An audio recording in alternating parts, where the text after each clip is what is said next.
কেমন আছো সবাই বন্ধুরা? আবার ভিডিও নিয়ে এসছি, লাইভে এসছি। তো তোমরা সবাই কেমন আছো? আজকে সকাল 8টার দিকে বেরিয়েছি ইছাপুর থেকে। ডিরেক্টলি আমরা দশদ্রনে এসেছি, আমি, তুলিকা আর চার্ভিক। তারপর আমি অফিসে পৌঁছলাম আজকে 10:15। তো লেট হয়েছে, বাট আমি ম্যানেজারকে আগেই বলে দিয়েছিলাম যে লেট হবে, তো কিছু বলেনি আমাকে। আর সবাই মোটামুটি একটা সেলিব্রেশন বা মানে তুমি উৎসবের আমেজে আছে বলতে হবে। ক্রিসমাস ছিল, তো অফিসে এখন পর্যন্ত ওই যে ডেকোরেশন হয়েছে ক্রিসমাসে সেটা এখনও আছে, খোলেনি। তাছাড়া যাদের যাদের ওই ক্যাজুয়াল লিভগুলো এখনও পড়ে আছে, তো অনেকেই লিভ নিচ্ছে। আমার ম্যানেজারও এই সোম মঙ্গল বুধ 3 দিন থাকবে না, পরের সপ্তাহে ছুটি নিচ্ছে, ঘুরতে যাচ্ছে মন্দারমণি। আর আজকে আজকে আমিও বেরিয়েছি তাড়াতাড়ি, 6:30 6:40-র মধ্যে বেরিয়ে গেছি। তারপর ডিরেক্টলি এসেছি বাড়িতে। তো আসার সময় আমি পনির, শাক আর ডিম নিয়ে এসেছি কালকের জন্য। এখন কিছুক্ষণ পরে আবার বেরোবো। তুলিকাও আছে পাশে। হ্যালো, কেমন আছো তোমরা সবাই? আশা করি সবাই ফেস্টিভ মোডে চলে গেছো। He has already shared with you. তো তোমরা কে কোথায় ঘুরতে যাচ্ছ অবশ্যই কিন্তু কমেন্ট করে জানাতে একদম ভুলো না। আর ভিডিওটা যারা দেখছো তাদের যদি একটু কিছু ভালো লেগে থাকে তাহলে অবশ্যই লাইক কমেন্ট শেয়ার করতে একদম ভুলবে না। আর কোথা থেকে দেখছো সেটাও কিন্তু অবশ্যই বলো। তো চলো, এই দেখো চার্ভিক। চার্ভিক নিজের মুডে আছে। চার্ভিক আজকে খুব একটা ঠিক নেই, ওর একটু বেশ ঠান্ডা লেগেছে। এক জায়গা থেকে আরেক জায়গার ওয়েদার, জল এগুলো চেঞ্জ হলে না ও একটু ঠান্ডা লেগে যাচ্ছে। আর এটা তো ওর জন্য ফার্স্ট উইন্টার এক্সপিরিয়েন্স করছে ও, তাই জন্য একটু সড়গড় হতে সময় লাগছে। হুম। এবার তোমরা চার্ভিকের কথা শোনো, হা হু করছে। হ্যাঁ, চারিদিককে নিয়ে টেনশন নেই, বাট ওর ঠান্ডাটা খুব তাড়াতাড়ি লেগে যায়। তো তো ওই এক জায়গা থেকে আরেক জায়গা গেলেই জল চেঞ্জ, ওয়েদার চেঞ্জ, তো সেজন্য মানে একটু ঠান্ডা লেগেই গেছে। কালকে আবার ওকে ভ্যাকসিন নিয়ে দিতে যাব।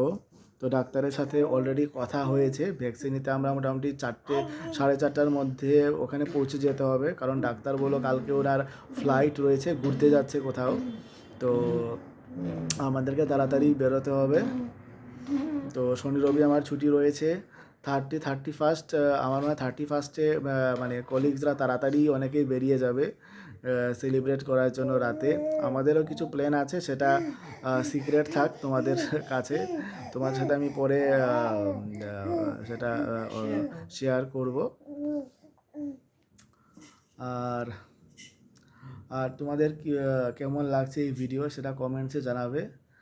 আর অ্যাপার্ট ফ্রম দ্যাট, কাল আমি রাতে খেলা দেখেছিলাম ইপিএলে, ইউনাইটেড ভার্সেস উলফস।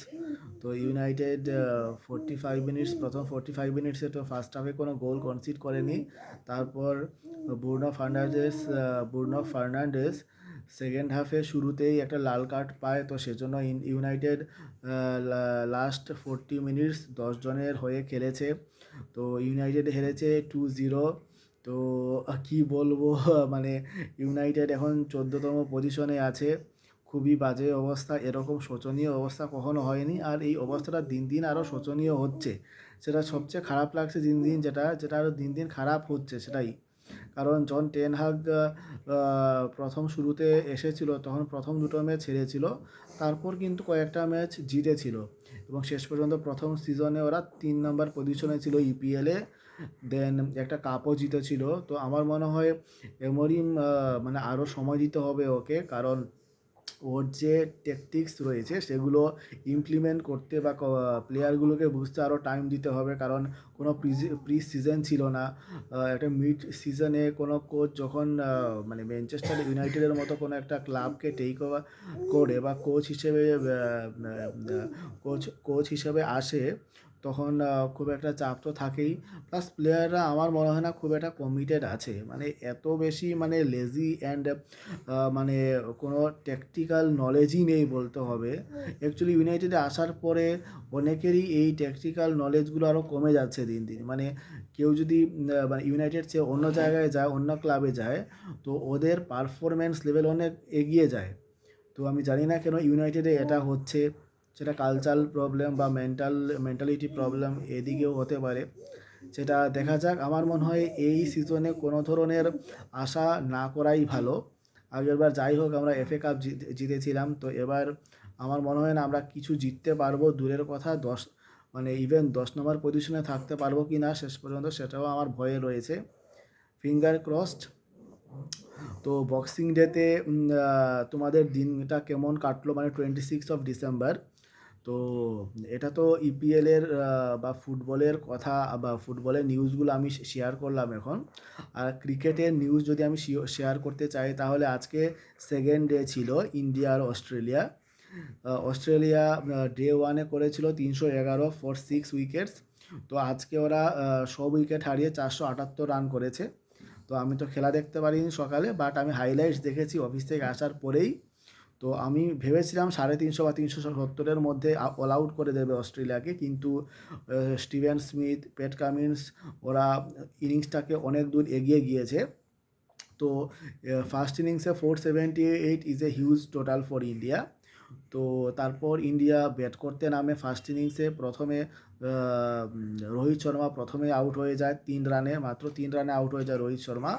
তারপরে জাসওয়াল আর কেএল রাহুল কিন্তু ইনিংসটাকে অনেকটা দূর এগিয়ে নিয়ে গিয়েছিল, কিন্তু প্যাট কামিন্সের একটা অসাধারণ ডেলিভারিতে কেএল রাহুল আউট হয়ে যায়, ফিরে যায়। তারপর বিরাট কোহলি ক্রিজে আসে।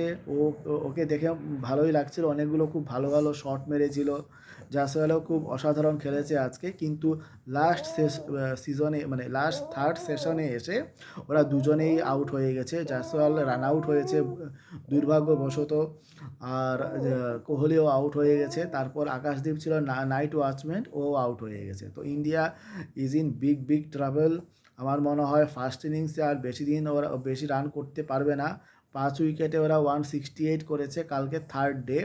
কালকে ইন্ডিয়া চাইবে যতদূর পর্যন্ত কম হলেও টি পর্যন্ত যাতে ওরা খেলতে পারে, ব্যাট করতে পারে।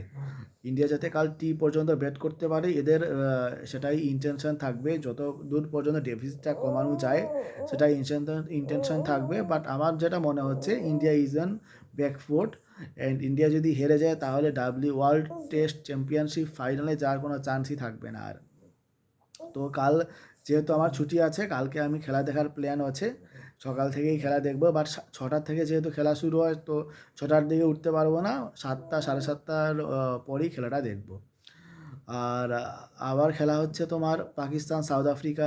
সাউথ আফ্রিকাতেও তোমার বক্সিং ডেতে ক্রিকেট ম্যাচ হয়, যেরকম অস্ট্রেলিয়াতে হয়। তো সাউথ আফ্রিকাতে আজকে ডে 2 ছিল পাকিস্তান সাউথ আফ্রিকার। তো পাকিস্তান প্রথমে ব্যাট করে ডে 1-এ 211 রান করেছিল। সাউথ আফ্রিকা আজ ডে 2-তে 290 রান করেছে। তো সব মিলে ওই 75-এর লিড পেয়েছে। তো সেকেন্ড ইনিংসে পাকিস্তান বোলিং করে এখন পর্যন্ত 94 করেছে, আর শুধুমাত্র 5 রানের ডেফিসিট রয়েছে। তো একটা বড় একটা লিড নেওয়ার চেষ্টা করবে। যত পর্যন্ত লিড করতে পারে, যত বেশি লিড করতে পারবে তত বেশি সাউথ আফ্রিকা চাপে থাকবে, কারণ সাউথ আফ্রিকাকে ফোর্থ ইনিংসে খেলতে হবে এবং চেস করতে হবে। তো সেটা অনেকটা চাপের জিনিস। তো সাউথ আফ্রিকা চাইবে যত তাড়াতাড়ি সম্ভব সবগুলো বাকি 7টা উইকেট পাকিস্তানে নিয়ে নিতে, আর পাকিস্তান চাইবে লিডটাকে যত বেশি ক্যারি ফরওয়ার্ড করা যায়। তো এটা হচ্ছে পাকিস্তান সাউথ আফ্রিকার ক্রিকেটের টেস্ট ম্যাচের ডিটেলস আমি দিলাম, রেজাল্টটা জানালাম, আমি ইনফরমেশন জানালাম তোমাদেরকে।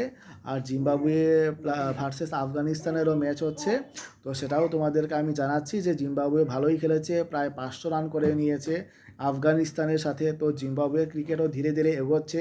অ্যাকচুয়ালি আমি যখন ওই মানে ছোট ছিলাম তখন কিন্তু Heath Streak, Andy Flower, Grant Flower জিম্বাবুয়ের হয়ে খুবই ভালো খেলতো, বিশেষ করে ইন্ডিয়ার সাথে।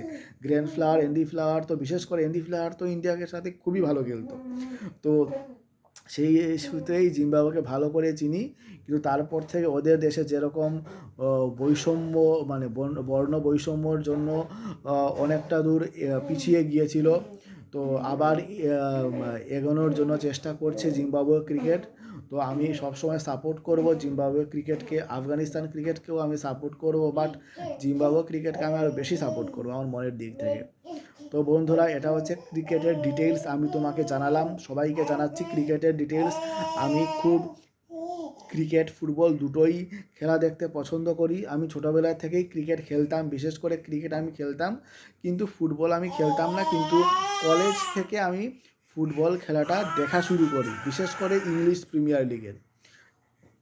তো তোমাদের এই ব্লগটা কেমন লাগলো সেটা জানাবে কমেন্ট সেকশনে, শেয়ার করতে ভুলবে না, সাবস্ক্রাইব করতে ভুলবে না। ওকে, গুড নাইট।